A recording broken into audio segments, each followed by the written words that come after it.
Good morning, everybody. Welcome to the North Dallas Plano Career Focus Group meeting. We're very glad you're with us today. It is a little too much audio here. Let's turn this down a little bit.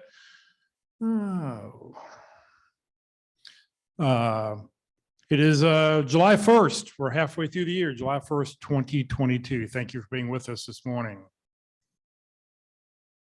Our agenda this morning, we'll start out with success stories. We'll then let everybody do their 30-second introductions. We will then go to committee reports, and then we will have our main event, which today happens to be open forum.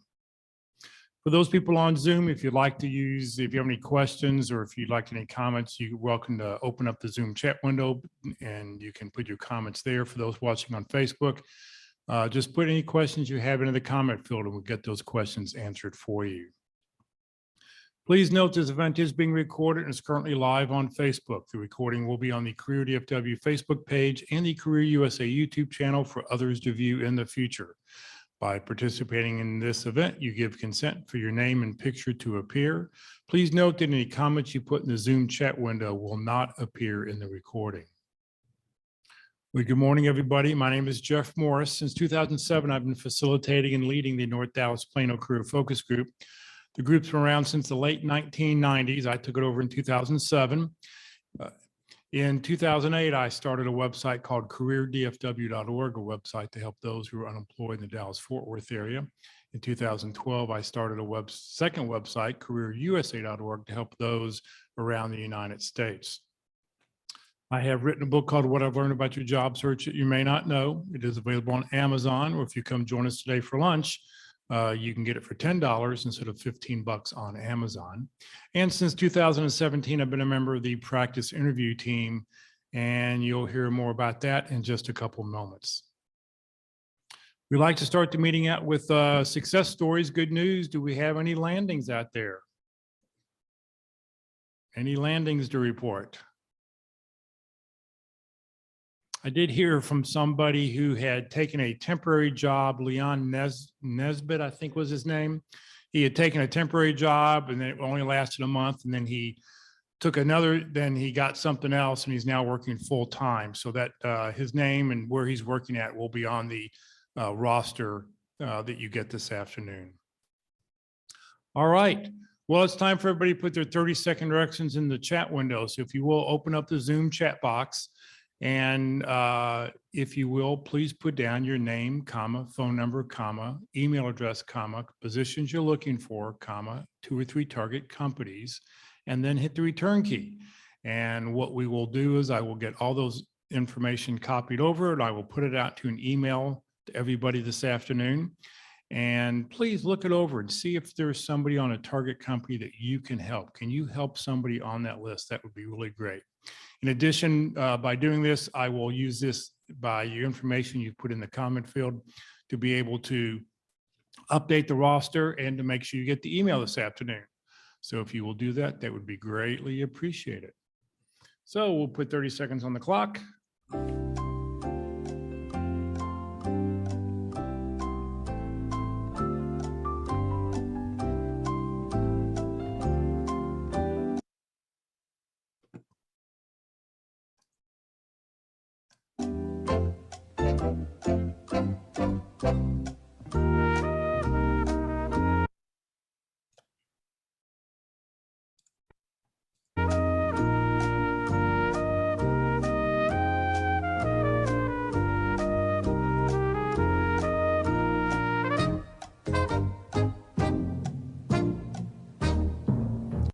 All right, you have plenty of time. Keep putting that in as you have an opportunity, and we will get all those. I'm just moving a couple screens around here, and every time I went to move something, that's when the audio stopped. Sorry about that.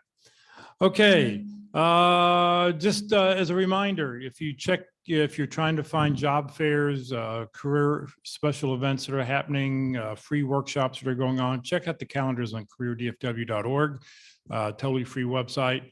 All the objects in pink are job fairs. The objects that are in gold are the special workshops that are going on. Webinars are in purple. The networking groups that are meeting in person are now back in blue again. So check out the calendar. A lot of great information out there to help you if you live in the Dallas-Fort Worth area. And the two free websites, CareerDFW, CareerUSA.org, both totally free, just here to help you. If you know somebody who just lost their job, I know I've seen here in the paper the past week, a mortgage company laid off 400 people and some other things. So if you know somebody who just lost their job, they're not sure what to do, tell them about the two free websites that are out there to help them. All righty, it's time to hear about the practice interview team. Good morning, Mark.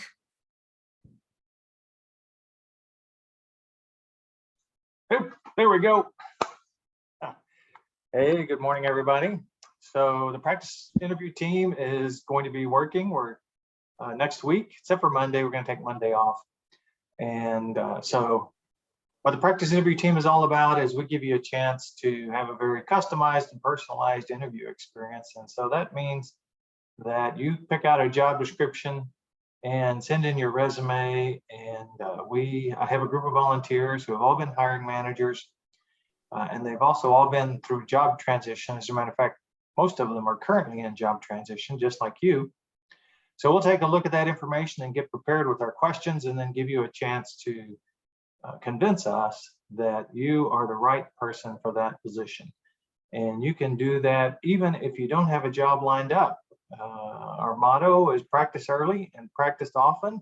Practice early part means practice early in your job search. You don't even have to have been contacted by a recruiter or made an application. Just pick out a job description that looks good to you and send that in, and you'll get a chance to convince a group of hiring managers that you're the right person for that job. So pick out something that would be very interesting to you. It doesn't have to be something you'd really consider. It might be, in a different part of the country that you're not going to move to. But the point is you want to practice telling your story, asking questions during the interview, dealing with difficult questions like, why did you leave your last job? Or what are your salary requirements? So those are all things you'll get to practice during the pit crew. You'll get a recording as well. We do this on Zoom. So there's a video recording that you can study afterwards. And after the interview is over, which takes about 45 minutes, there'll be 15 to 20 minutes of discussion about your interview, about interviewing in general, but also specifically about your interview and the job description that you've sent in. So that's how the pit crew works.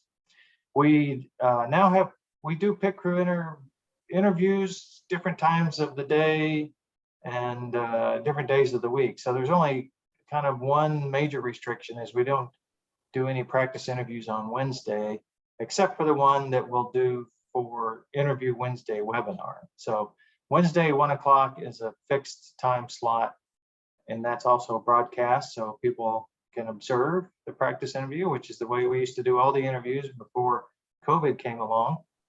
And then Monday, Tuesday, Thursday, or Friday are available, pretty flexible times. So when you send in your information, include when you'd be available in +2 business days and +3 business days. It takes a little bit of time to get everybody's schedule aligned. So that's the two-way interview offering from the pit crew. You send that in to dallaspitcrew@gmail.com. All correspondence with the pit crew goes through that Gmail address.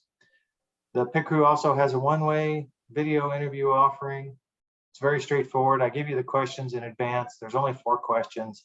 My goal is to get you familiar with working with these tools because it is awkward. So take advantage of this. You make your request. I'll send you some information to study up on how the tool works and what the 4 questions are.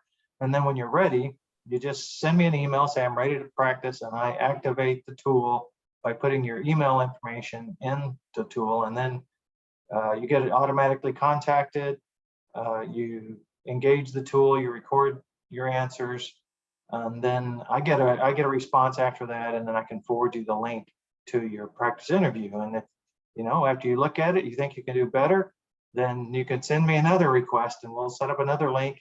You can practice as many times as you'd like. As a matter of fact, any interview experience that you'd like from the pit crew, you can practice as many times as you like. We encourage you to practice early and practice often. You'll get better every time. It'll build your confidence, shorten your job search. There's my LinkedIn profile. Please include a message when you request a LinkedIn from me. And of course, building your network on LinkedIn is a good idea. It'll help you find contacts inside your target companies. So just include a brief message. I saw you, introduce the pit crew on the North Dallas Career Focus Group. That'd be good enough for me, and I'll add you to my network. I also coach, and I just coach on one question, that question I mentioned, why did you leave your last job? And so if that's going to cause you any angst, difficulty, hesitation, then let's have a conversation, because I can help you answer that question and any follow-up questions that may be generated by your situation. There's really no situation too complicated enough. I've got a lot of experience doing this now. So we'll draw upon that experience and help you out. Just reach out to me at dallaspitcrew@gmail.com, and we'll schedule a session where we can talk. And I guess the last thing I want to mention is I'm always looking for new volunteers for the pit crew. They are in job search, they land just like you will. And so I need to keep a pretty big roster, and I'm down a little bit. So if you've been a hiring manager, that's the only prerequisite. It doesn't matter what industry. Then consider volunteering your time to help others during job transition. You'll get a lot out of it as well. Just reach out to me and I'll get you set up to be a member of the pit crew. Thanks. Mark, thank you very much. All right, it's time to hear from Walt Glass about the Interview Success Workshop. Well, good morning, everyone. And what do I do with interviewing? Well, it's not quite the same as what the pit crew does, which I hardly recommend. I really think that a practice interview with a panel in a mock situation is very advantageous in our learning. But I'm looking at it from a little bit different perspective, and I'm saying, just what is it that companies are buying and how do we sell to that? So everyone agrees that the interview is in a selling presentation. So what are they buying? And so in 1999, when I flunked an interview pretty badly, when the person asked me, what can I do for them? I didn't have any idea. So I built a model called the I am, I do, I help. So we want to sell who we are, what we do, and combining those, how we can be of value to them in that particular role. So I cover the basic categories of questions. We go back to the fundamentals. We look and say, what are the approaches? What are the strategies? What are our options? Responses to questions always depend on the question, who's asking and where you are in the process. So we can't just say, this is how you always answer something. It has some dependencies. That's how we figure that out. If you look me up on LinkedIn, it'll give you details about the workshop in my About section. So what you have to do basically is just send me an email to my Yahoo email address and say, I'd like to register. It is a free workshop. And I like to remove all the tension and the stress and the anxiety by saying, let's have some fun, because we're just here to learn. We try to improve ourselves, improve our skills so that we can gain confidence in those job interviews. So look me up, come on down, sign up. We're going to call it Learning Without Squirming. So in interviews, are you dying? And with all the preparation, are you sighing? Well, take the Interview Success Workshop. There is no buying. It really is free, and I'm not lying. Oops.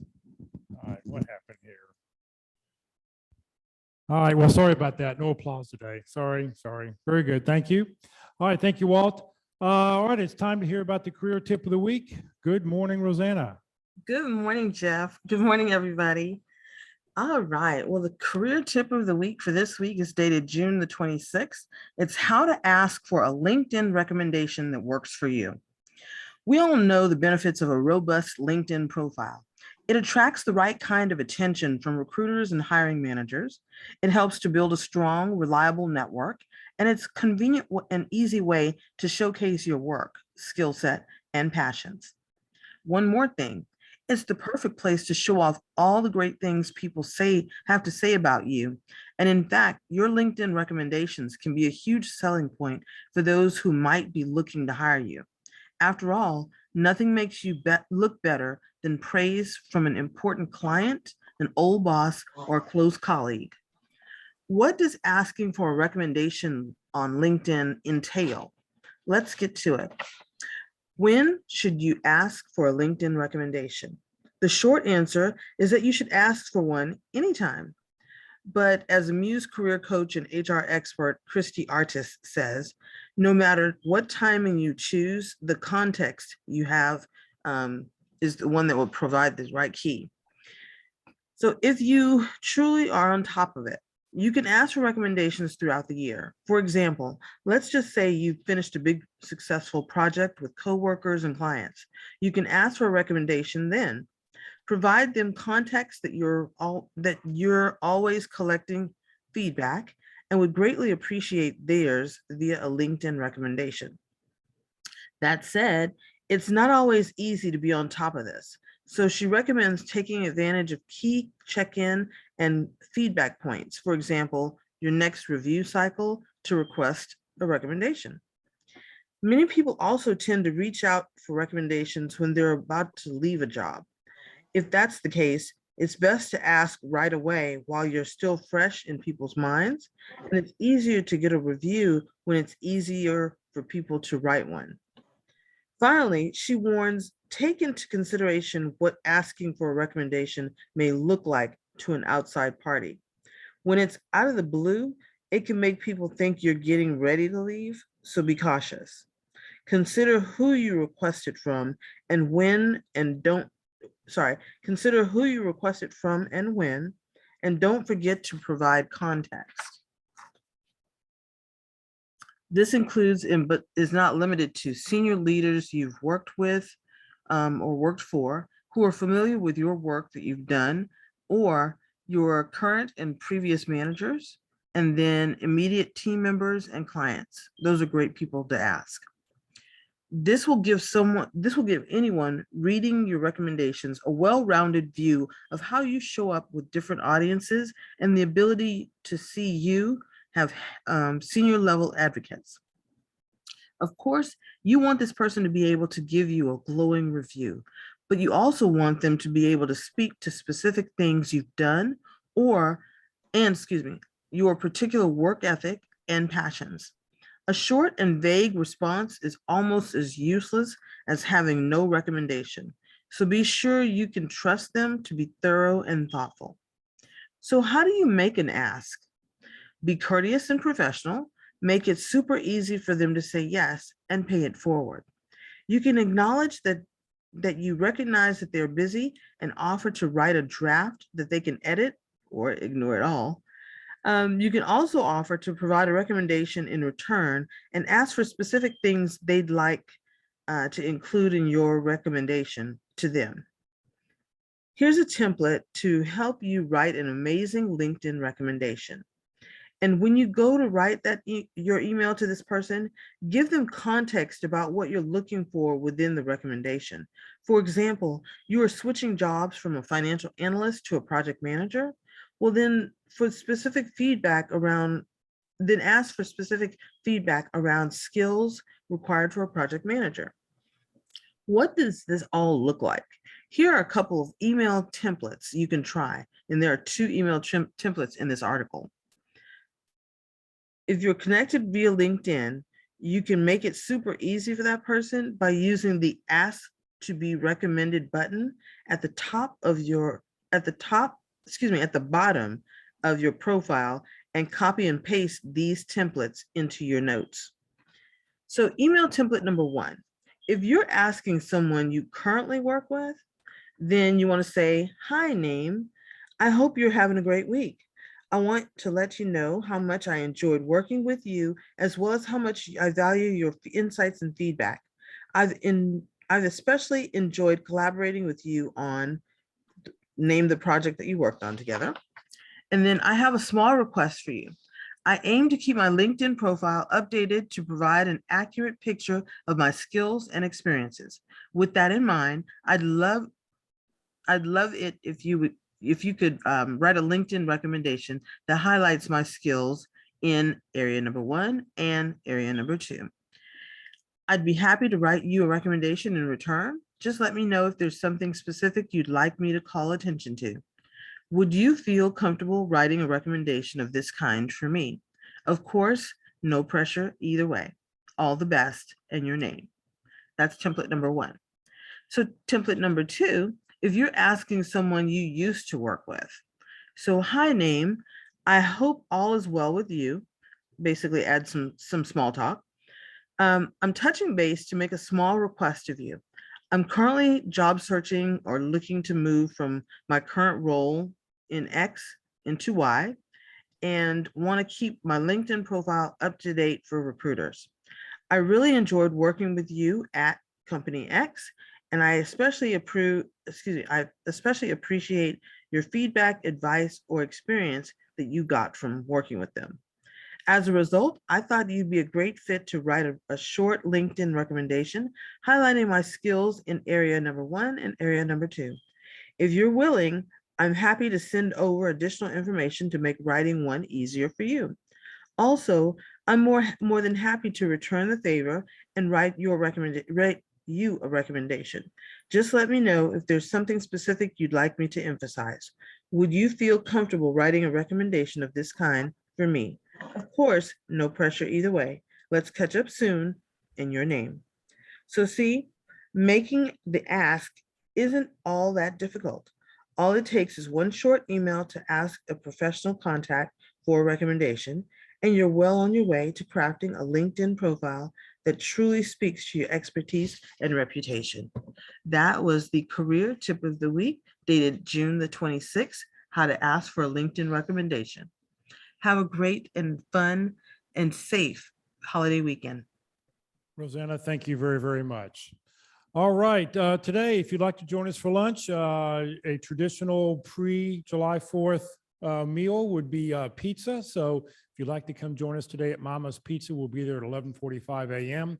It's on Parker, half block west from Custard. They have a pizza buffet, pasta, salad bar, and of course, the favorite of the hot cinnamon rolls. So please, if you'd like to come join us today at 11:45 a.m. All right, just a quick reminder, careerdfw.org and the North Dallas Plano Career Focus Group are two different organizations. Careerdfw.org is a 501c3 nonprofit I started back in 2008 to help the unemployed in the Dallas-Fort Worth area, and now helping people around the United States. And the North Dallas Plano Career Focus Group are a bunch of great people who used to get together on Friday mornings in person, and hopefully you all will start coming back in person and joining us here. But there are two different organizations. The only common thread is that I happen to lead both. You're welcome to overthrow me here if you'd like to take over the North Dallas group, but you're not going to get Career DFW out of my hands. So this is not the Friday group of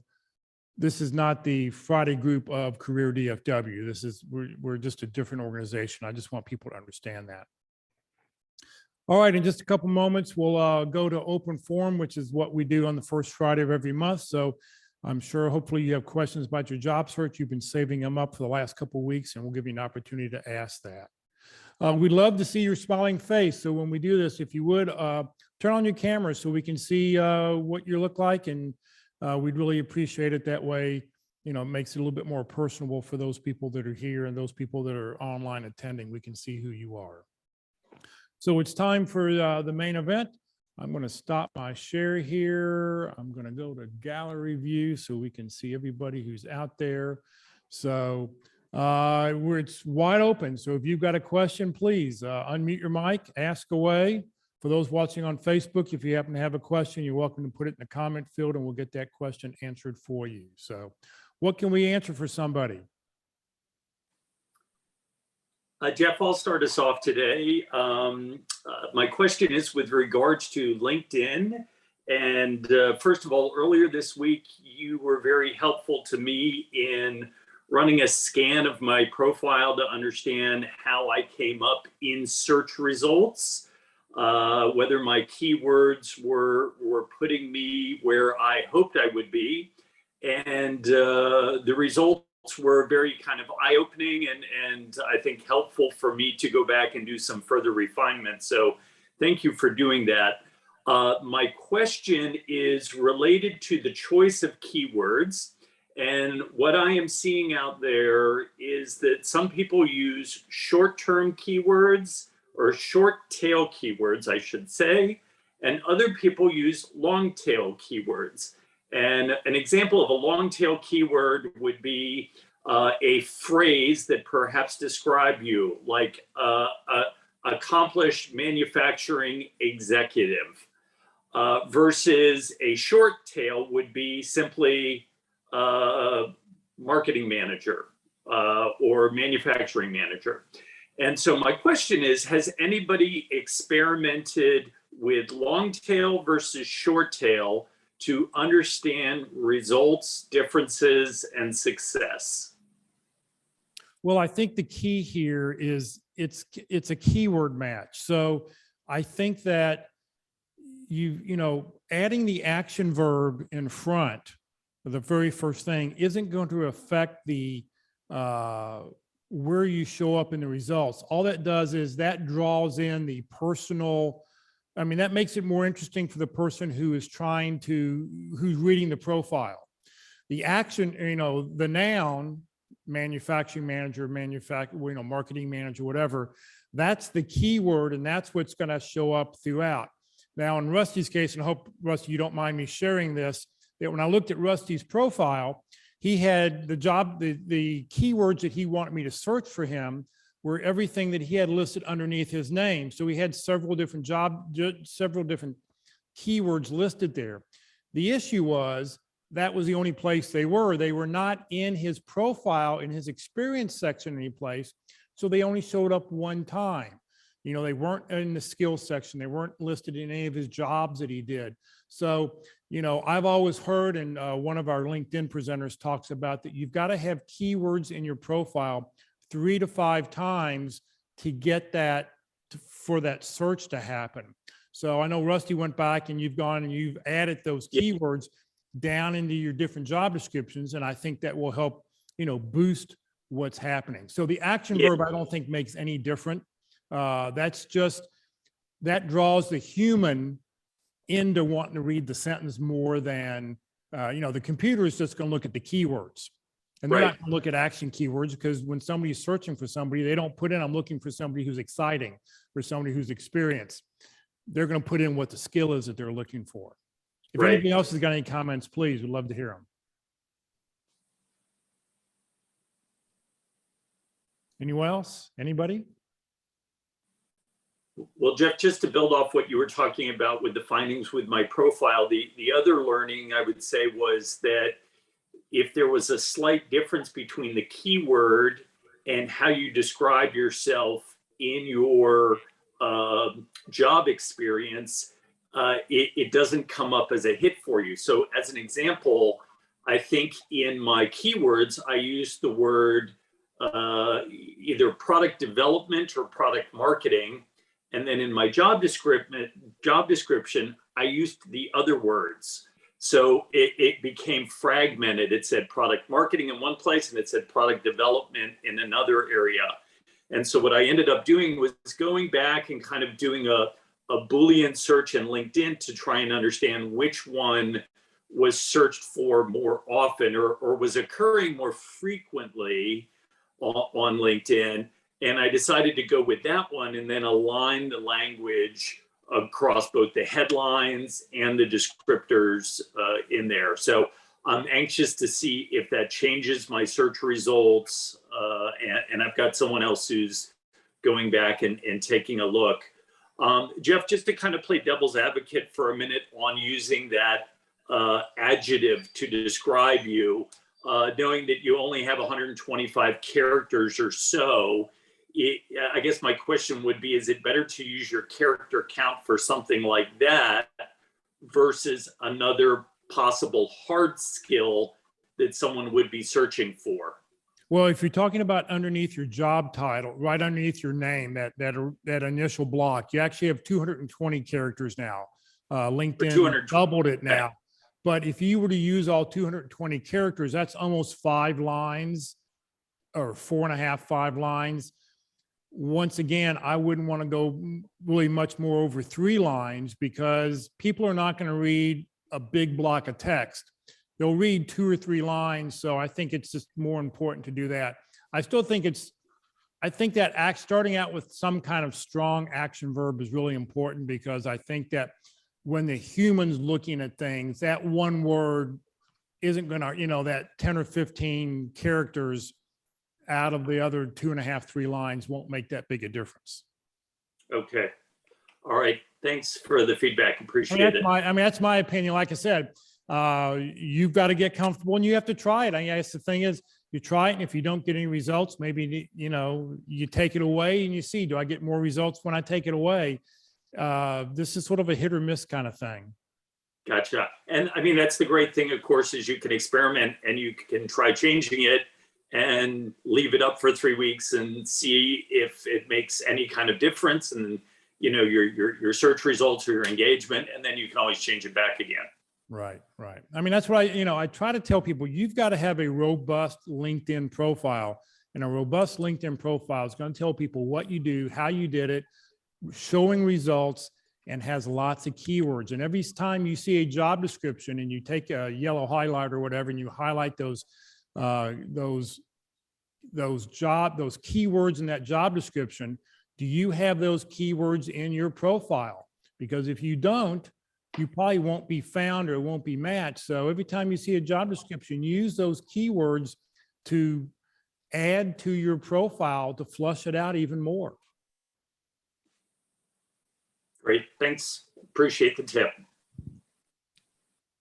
I have a comment. Well, hold on a second. Yeah, go ahead, Walt. One of the things in the workshop that I talk about is differentiation. So when I see a lot of resumes, the first word accomplished comes out all the time. It's a kind of I get tired of reading that sort of thing. So I'm looking at selling I am, I do, I help. So I'm thinking something like profit-driven, customer-focused, customer services manager, providing excellent services for new business and customer retention. Now that sentence gives a I am, I do, and an I help right in the beginning. So it's something like your tagline, something like that would go along, something that would be different, that would, the first thing they read really catches people's attention. Just a suggestion. Great. Thanks, Walt. Kevin Ty here. Can everyone hear me? Yes, we can hear you. Okay, well, I didn't know it was you, Jeff, until I really looked at your face very closely, but because I thought you had more hair than that. I used to have more hair up until 2 days ago. Well, I'm very sensitive about the hair thing, so, I could use it a little advance warning next time, okay? Okay. And I see, the other thing, I'm a little confused. I think a guy named Walt Glass is here, but he looks like he's going under a different surname or something. Cart Camera? I don't understand that, but I guess I'll let Walt speak for himself. I think it's Walt. I'm at the church. But I know he's from the great past of our country, with guys like Ross Perot and all he did for the POWs in Vietnam and what he did in Iran and what he did for our whole country for so many years. And, Walt was with that organization. So I want to keep focused on the name Walt, okay, because it gets me confused. I'd say with me right now, I'm going into, I took myself off suspension. I've been on suspension for 5 years, not working, but working with nonprofits, did a startup, didn't work out. But now I've decided to go back to work, and my strategy is different than it's ever been in my whole lifetime. And this may work for some, it may work for none. But what I'm doing is really trying to go after the companies I really, truly want to work for. And that rather than just getting a job where I don't know what their culture is like or how the people work together or what their drive is or, what their intelligence level is, so that's my focus. And I've really, top tier companies, very top, very hard to get into. And I understand the age is an issue, but I think I can overcome it. So I'm doing a lot of work on this area for me, given what I've done in the past, working at finding a job.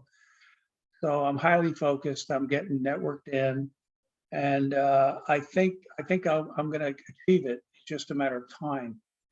And I think I'll reach out to Walt and Mark to get tuned up. So I appreciate all the help you guys have given me and Jeff, making this a great platform to help people when, where they can tune up what they're doing and getting after, what they want to do. So I have several things in the hopper.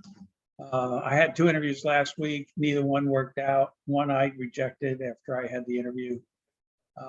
It's really, from my experience with interviewing the last 2, one is I didn't want to work with this hiring manager, and the second one, the team that had a panel, and the panel wasn't, I guess the people, I just would be so different than them, in terms of what they bring to the party, that it wouldn't be a good workplace for me. So anyway, I'm learning. That's my speech. Thank you. Thank you, Kevin. What else can we answer for somebody? I'm sure you've got questions about your job search. Something you've seen, something you've heard, something you don't agree with.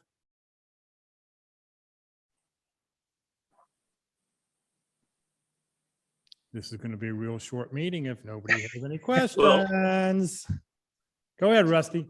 Yeah, Jeff, I've got one more.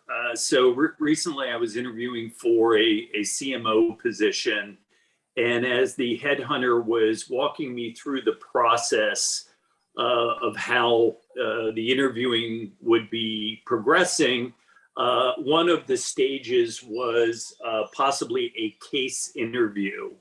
And so I wanted to ask, and maybe this is something that Mark will have some information on, are there any resources to understand best practice for approaching a case interview? And by case interview, are you talking about where you have to prepare something? Is that what you're talking about? Two possible scenarios, and they didn't clarify whether it would be pre-prepared or whether you would go in and be asked to react to a scenario.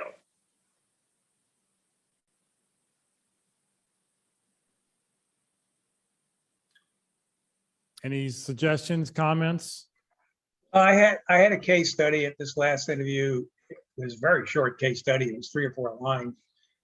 And gave it to me the day before the interview, and it wasn't that difficult.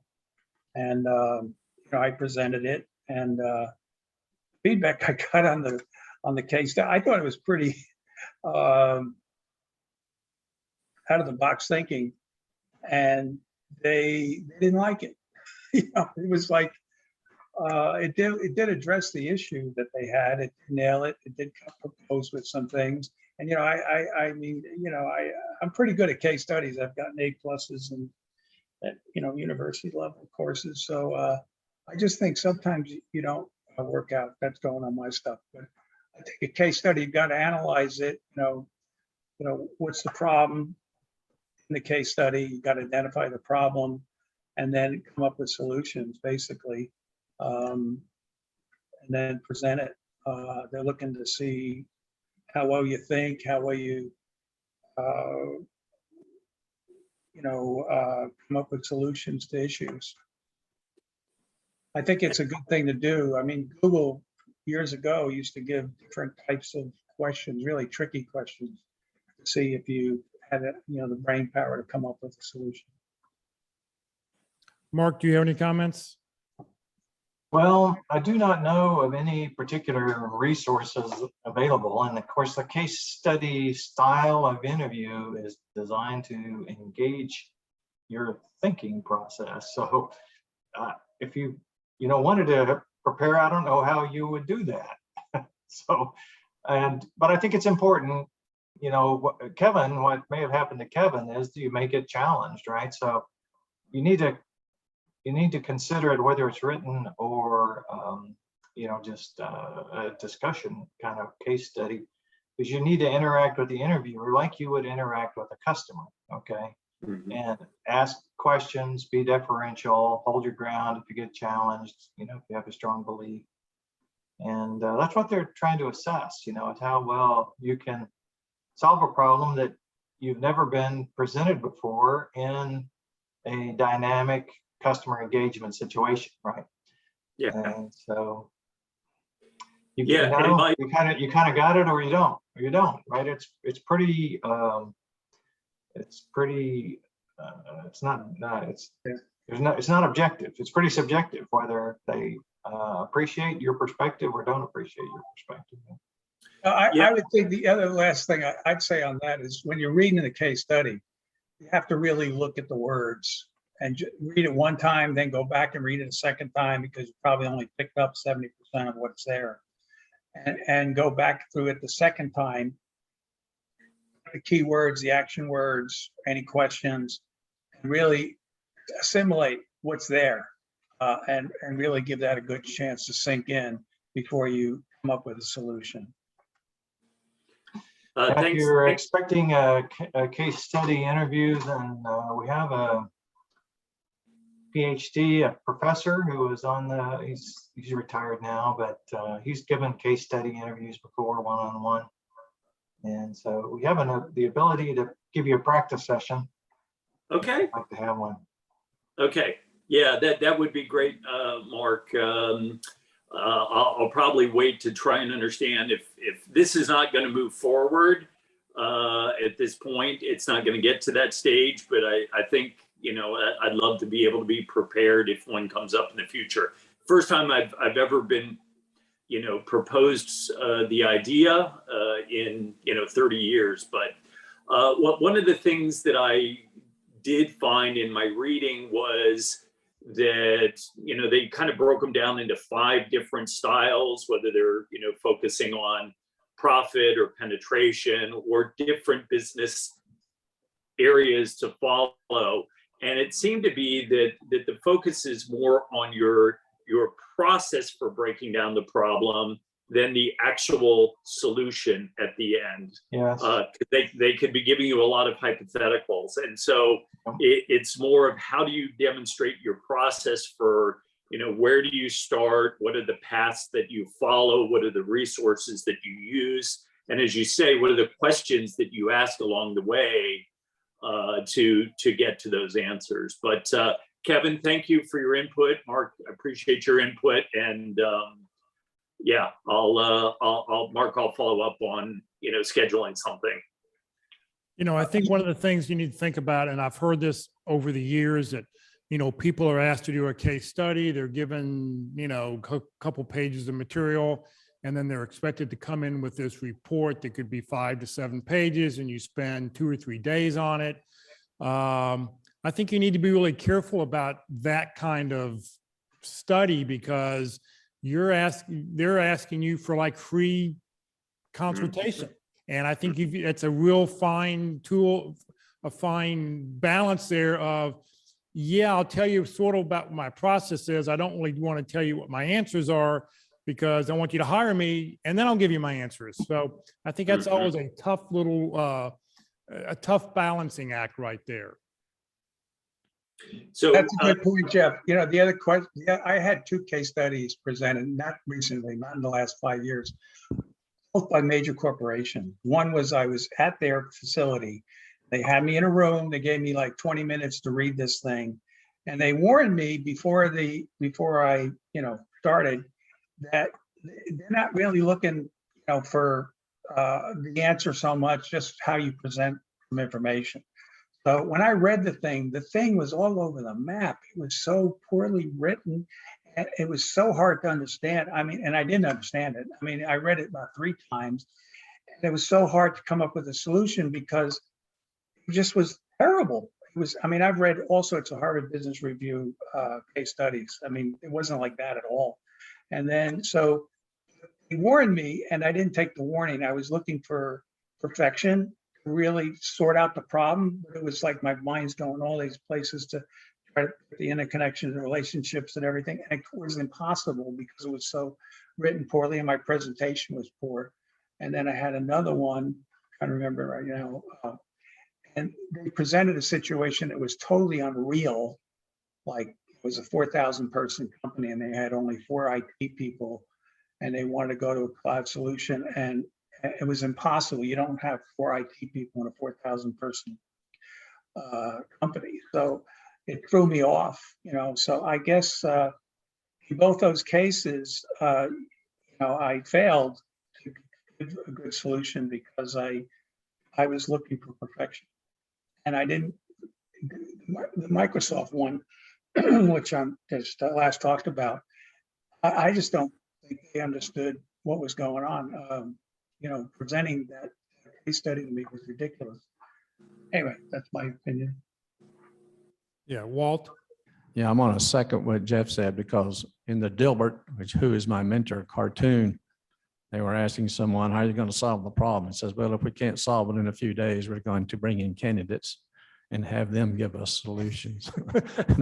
So that's true. So I was just wondering, would it be possible to ask the question when they give you a case to ask them and say, is this an actual case? Is this a current problem that you're having today? Or is this theoretical, and maybe you get some information to know whether they're, how you might respond and what kind of data you might provide and what data you might not provide.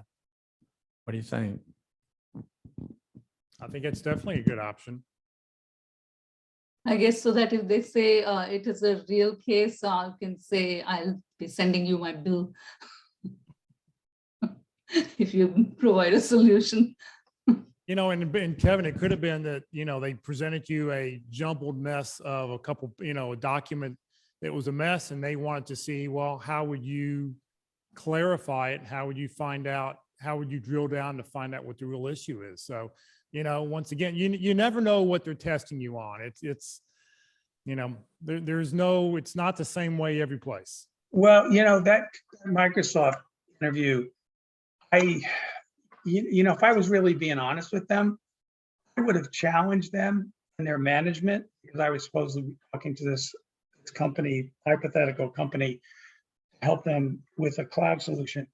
I would have challenged them and said, well, listen, if this is what you're presenting and that's what you're going to stick to your guns on, we really can't help you. Here's what I think you need, and go into it and be totally honest rather than playing a game with them, with this crazy situation. And I think that's what I would have done in the future, will do in the future. Yeah, I like what Coy put a comment in the chat window. If it's a real case study, consider offering them your consultation fee prior to providing your solutions. Sure. Try it. Right. All right. What else can we answer for somebody?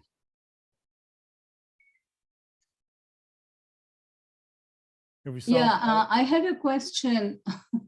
Yeah, go ahead. Yeah, Mr. Tai, I remembered you, I guess, last week and wondered where you had disappeared and wondered what happened. Honestly, it may surprise you. I somehow remembered you.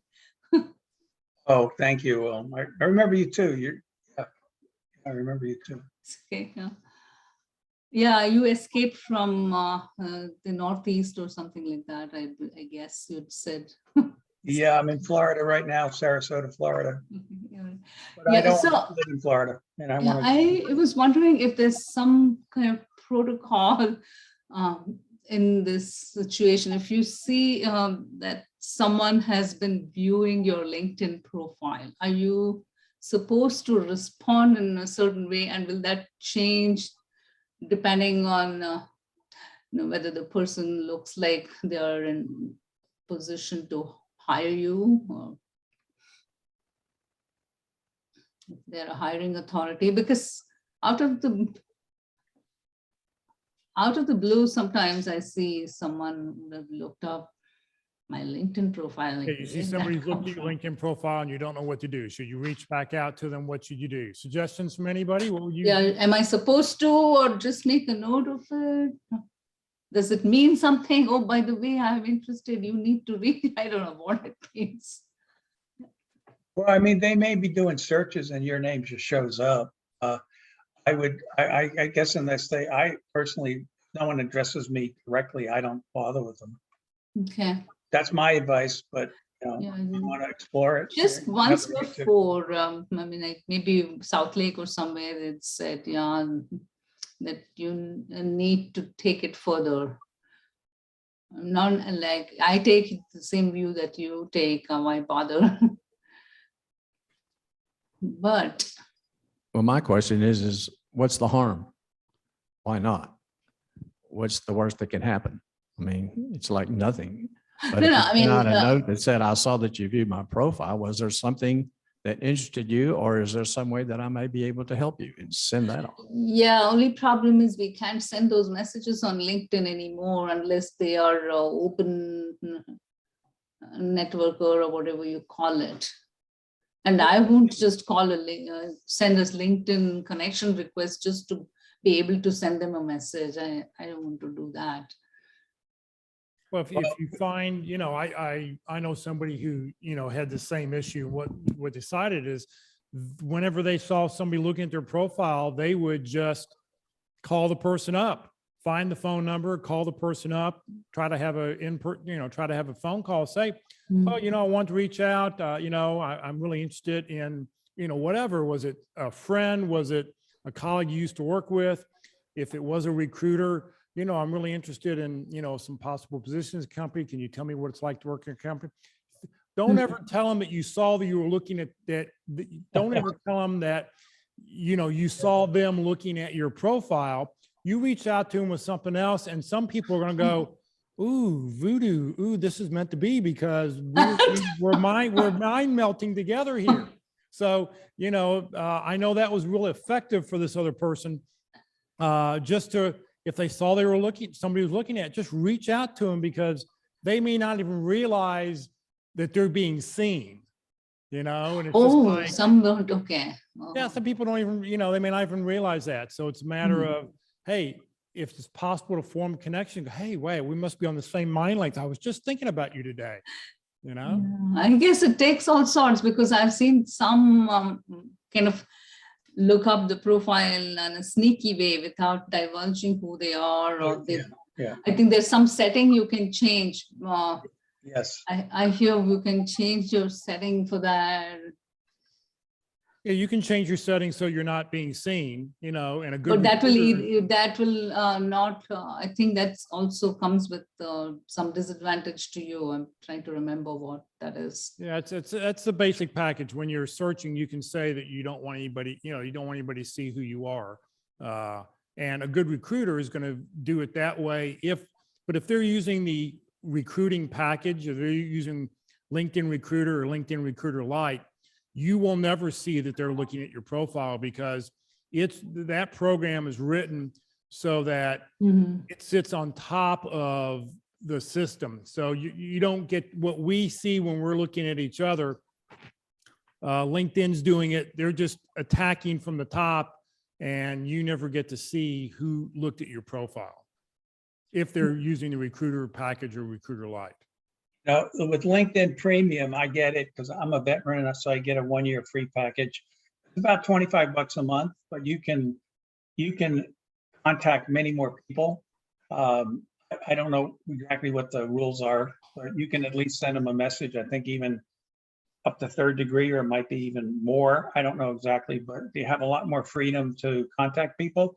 And the other advantage you have, if I'm not selling it, I don't get a commission. They have a learning channel, and they offer a lot of free certification. And I just got a certification in Jira because I thought, applying to some of these software companies like Google and so forth, it might come in handy to show that I know something.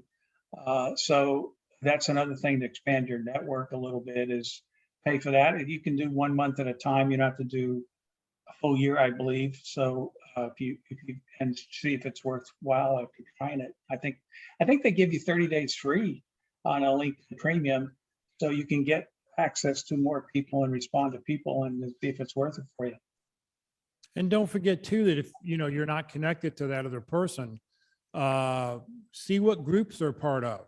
Join their group, because if you join their group, within a couple days, you'll then able to contact that person directly. I had somebody who joined the Career DFW group, and I tried to connect with them, and I couldn't.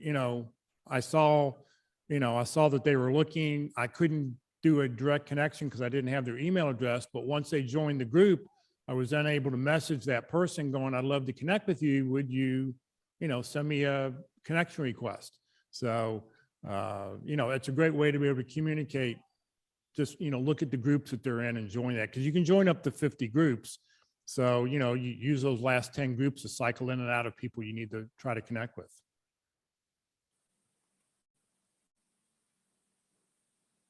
Okay, what else? I've got a slight variation on Lily's question, which is I've been reaching out proactively to connect with both headhunters and corporate recruiters lately. And so when you send the invitation out and you see that maybe the corporate recruiter looks at your profile, but then they don't accept the invitation, should you give it a couple of weeks and then withdraw the invitation so that it doesn't hurt your algorithm results or your social selling index? Good question. I don't know. And that's a toughie. That one I could not answer. I don't think I'm talking to Terry Sullivan on Tuesday, so I'll ask Terry, see if he knows. okay. You have to let us I think know. if you send out an invite to someone, they get dinged if they don't respond to you. I don't know if it's the ask person that asks gets dinged, but I know the person who doesn't respond to requests or messages, that algorithm is checking that, and they get dinged when you don't respond one way or the other. Well, And I my think understanding.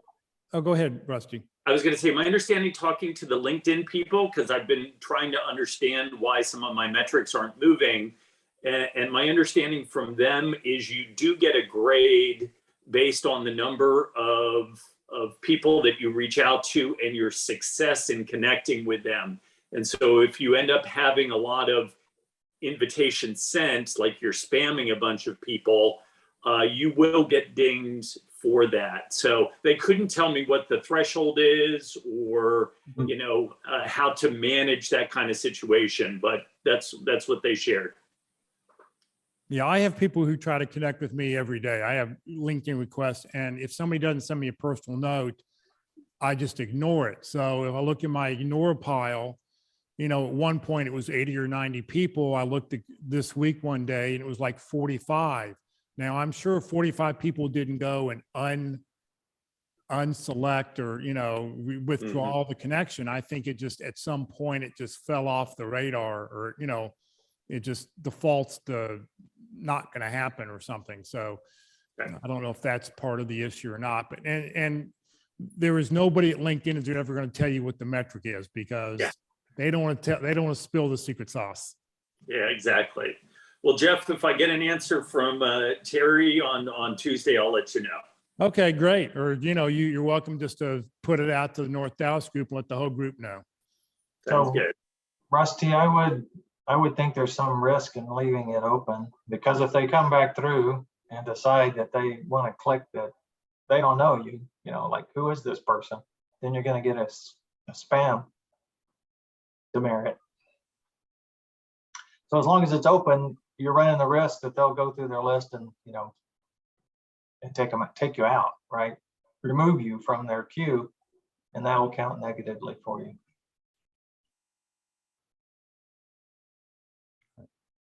Good question. Good question. Okay, what else can we answer for somebody? You're muted, Rusty. No, got your point, Mark. Understood. Thanks. All right, what else can we answer for somebody? It's too early to go to lunch, so I'm going to make. I have a question. I have a question. Okay, Kevin.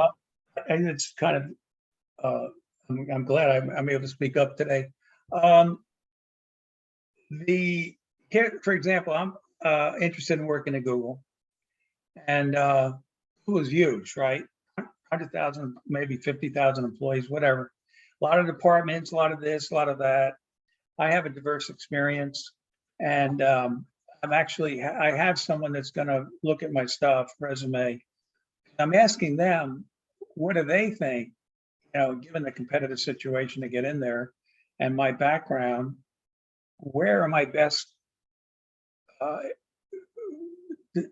recommended, advised, focus my attention on? And that's even true with other companies. You know, speaking to someone understands the company, on different levels, or why has the wide vision of the company and understands the culture enough to help you, advise you on where you would be more appreciated or more valued. And that's one of the things that I'm working on now. And if anyone has any thoughts on that, please let me know. So what's the question? I think I missed the question. I want to focus where I can get the best yield in like the job and not focus on areas that are my experience is tangential or not that important or seen as not important.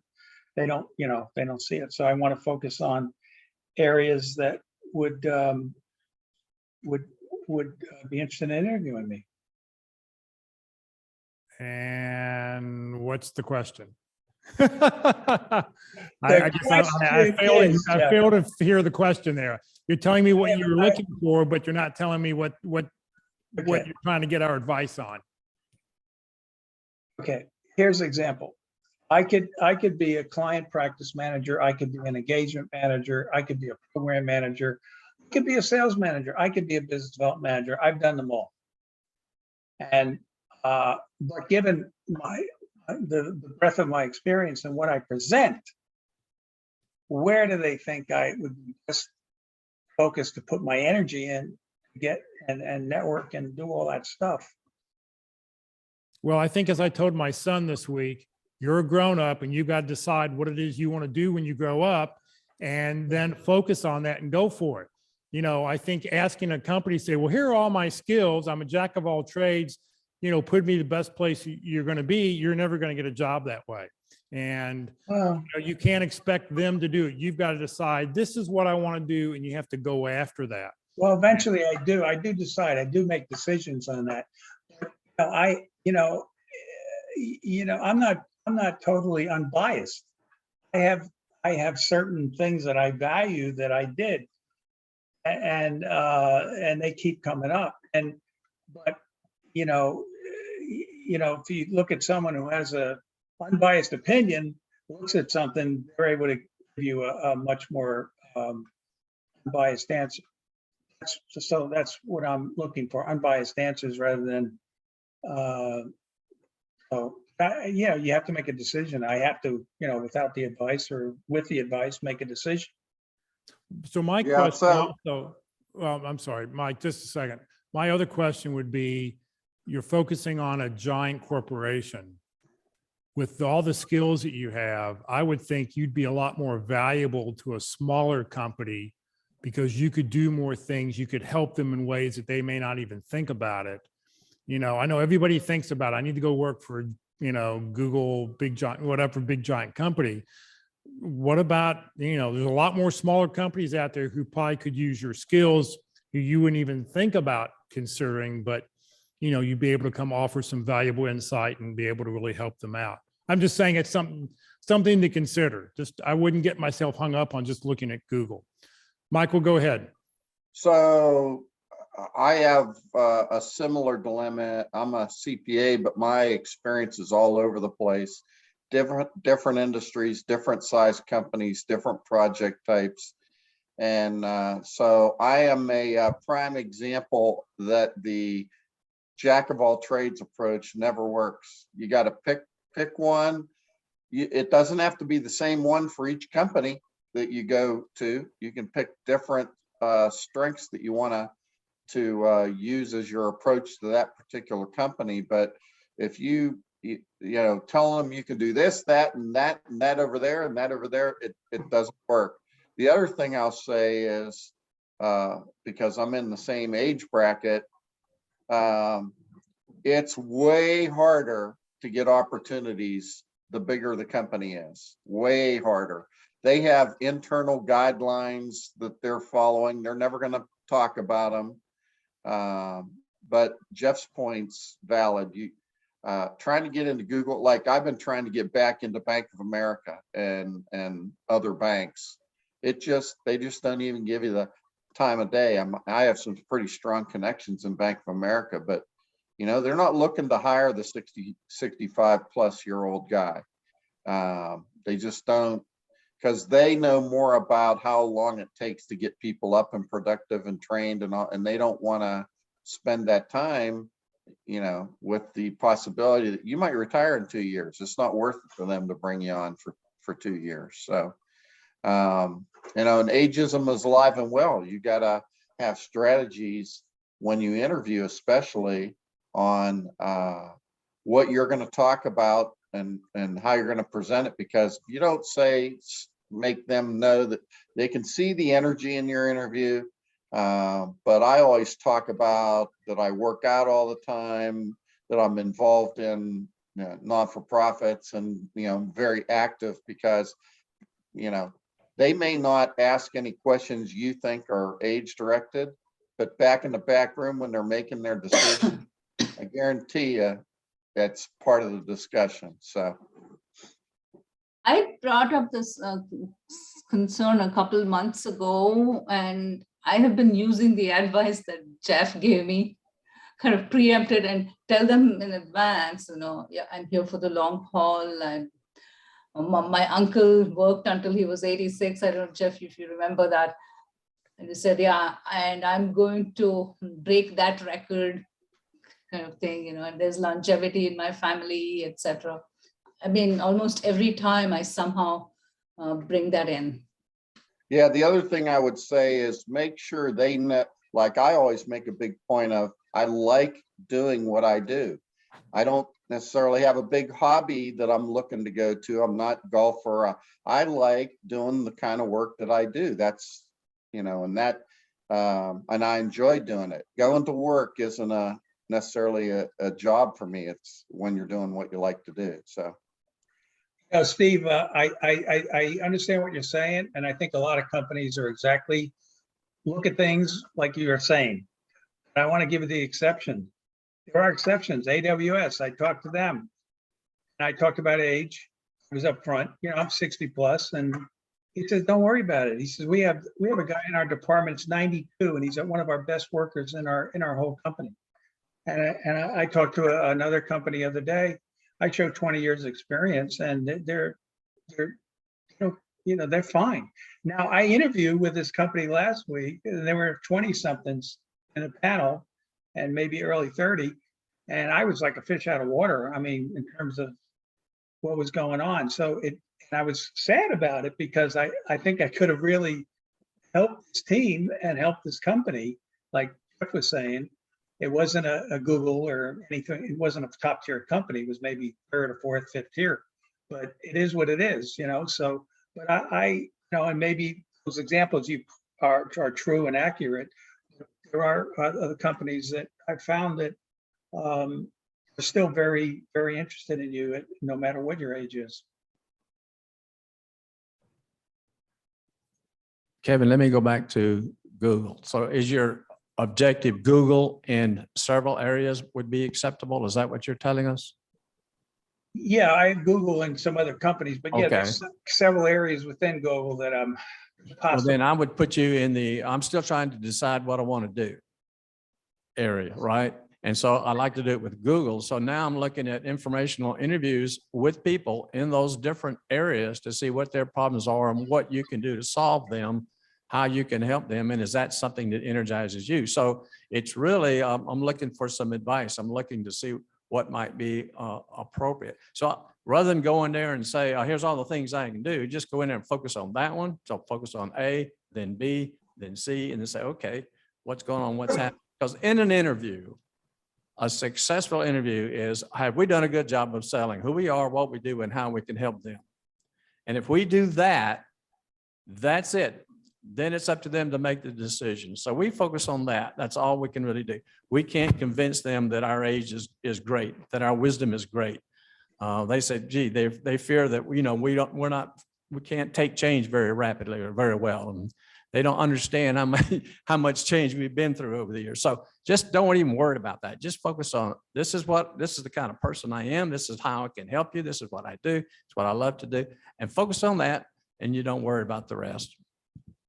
It's going to be a path of rejection. Yeah, thank you. That's great advice. Thank you. And I wouldn't take it personally. And you brought it home too, Kevin, with your AWS example, they have somebody who is in their 90s who they're very proud of because of the work that he does for that company. But other companies may have gone through the Great Resignation, where a lot of their elderly workforce has left them, abandoned them, if you will, and they might be still living with that mindset. Well, also, some of the younger people have left too, because they don't, the conditions of work aren't favorable to them. You know, they want to work from home, a lot of them. So, Yeah. But that doesn't apply to you. When you walk in, they're not looking at you as a potential younger worker. They're looking at you as a potential older worker. And how have they had to deal with older workers recently? true, but as Coy just mentioned, it's about what I present and how I present it and what the value I bring. And it's up to them, you know, if they want to say, oh yeah, but he's too old, but that's their decision. Just don't take it personally. Right, right. It's a societal thing that's going on. Cultural. Every time somebody says, don't take it personal, I take it personal. You're an EDS guy, come on. Well, Walt, I'm not going to direct that at you then. You don't want to get on Walt's bad side. Yeah, I'm quite surprised to hear that Bank of America may not be favoring older workers. I recently talked to a very high level, C-level executive from CrowdStrike. It's a leading company in cyber. And I've asked him for his honest opinion. He said, ageism isn't always going to be a factor. He says, at really good companies, it won't make a difference. That was his opinion. Yeah, I don't. And especially because I've decided to advertise my age by not coloring my hair anymore. I think I'm not going to do it. You know, I think if somebody has the right experience and you show the right enthusiasm and you don't act like you're 65, you don't come in with your walker and stuff like that. I mean, you tell people why it is you love the work and what you can do for them and find out what kind of problems are they having. That makes all the difference. Yeah, in fact, one recruiter, she said, how are you doing today? I said, well, I'm a happy camper. I just got my 37 minutes on the cardio machines a couple hours ago. I'm ready to go. Yeah. Yeah, Lily, I went through Mark's interview thing where you interview yourself. You know, they have 5 questions and I got to do that. Yeah. And I really was terrible the first time. I mean, it was, oh my God, you know. And so I learned from that. I watched and I changed, I corrected it, and I was coming out with full of energy. And I had an interview. I didn't get the job, by the way. And they brought 3 people in to interview, and I was one of the 3. And the first thing the guy said to me, he said, "You are the most positive, energetic person we had that I interviewed." And I think on that basis alone, he wanted to interview me. So I'm older, but I still have energy in me. I just have to bring it out. And that's a big characteristic. If you have an age issue with a company, if you think you're over 40 or 50 or whatever, you have to show a lot of energy. You have to show Compensate. If you don't, you're dead.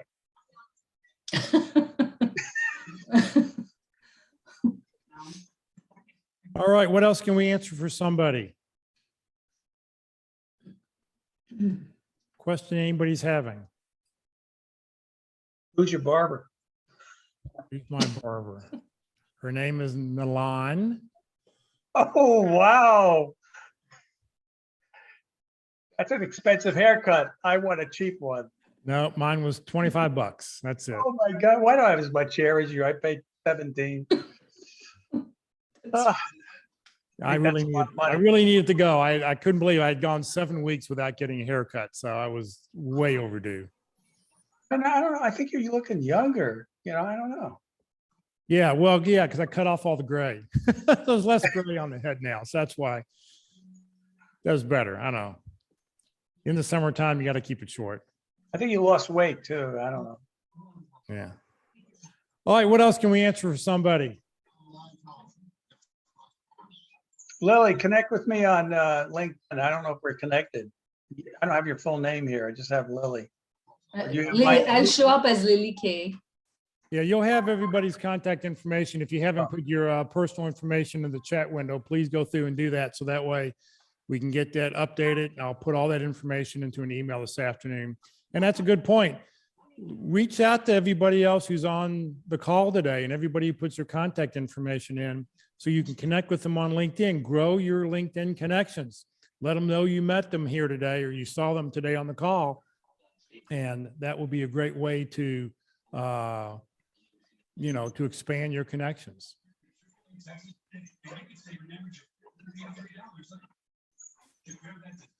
All right, anybody else have any questions? Going once? Are we done? I guess we may be done. All right, everybody's ready to go get their hot dogs and come join us for pizza today. All right, couple closing slides and we will get out of here. If you have not entered your 30-second reductions into the chat window, we ask that you please do so. Put in your name, phone, email address, position you're looking for, a couple target companies, then hit the return key. We'll be sure to, I'll get all that information out to everybody this afternoon. I also will upload this video up on the Zoom in just in a couple hours. So if anybody wants to go back and watch any of this information, you can. Let's see here, Career DFW and Career USA, we're putting on training 4 days a week. Well, that was true up until today. For the month of July, I'm going to take the month of July off. I will be here every Friday, but Tuesday, Wednesday, and Thursday, I'm going to take the live presentations we'll be doing on Tuesday, Wednesday, and Thursday. We're going to take a break for the month of July. However, I have gone through, and you'll get an email over the weekend with suggested viewings. So I've picked out 4 viewings for LinkedIn, 4 for interviewing, 4 for the Thursday sessions. So, throughout the day, you can go and watch any one of those sessions that you want, or be able to go through and watch them if you want to stay in the same routine. We'll be back in the month of August with our live presentations on Tuesday, Wednesday, Thursday. But we will be here every Friday. And I've got speakers lined up. I'm lining up speakers for the month of July and August right now. So this session has been recorded. It will be on the Career DFW Facebook page and the Career USA YouTube channel. On the Career USA YouTube channel, click on playlist. As of yesterday, there were 392 videos. So if you don't click on playlist, you're going to see all 392 of them. But if you click on playlist, you'll see 7 different playlists. You can pick the list you want. Don't click on the video, but down below where you see view full playlist, where that red arrow is, you click on that and it will show you the most current video on top, and you can scroll down and find any subject you'd like to go back and look at. If you'd like to come join us today for pizza, please come do it. Pizza is a traditional pre-July 4th meal, because you can't have pizza on July 3rd or 4th because you're having hot dogs, hamburgers, and apple pie and ice cream. So, you got to get your pizza in either before or after the 4th. So I suggest come today, join us. Mama's Pizza, corner of Parker and Custer. It's right next to, there's an oil change place and a racetrack. So it's on the southwest corner of Parker and Custer. Pizza buffet, pasta, salad bar, hot cinnamon rolls. So thank you for joining us today, everybody. Have a great holiday weekend. Stay safe. And we will see you next week. Thank you. See you in a bit.